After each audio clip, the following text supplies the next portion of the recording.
araka ny hevitrao inona ny atao hoe fananana iombonana?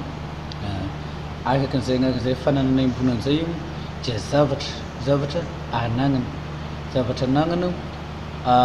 azo atsika hoe soa iombonana mitondra voka soa hoan'olona maro, zany hoe mitondra voka soa hitambarany maro anisa zany.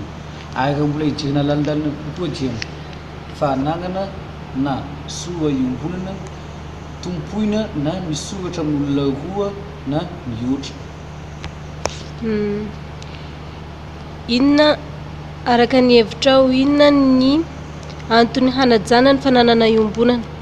Araka an'izay iombonana zay dia mitondra soa ho an'ny maro anisa io fananana io. Noho izany io samby tompony ny tsirairay.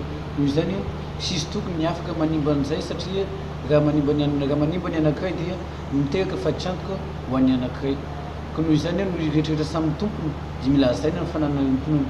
Ary koa izy io mirakitra olova ho an'ny rehetrarehetra. Izany mila apetraka io fa mitazona ny tantara.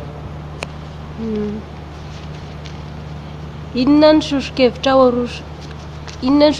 arosonao mba hanajana ny fahadiovana eny amin'ny toerana iombonana?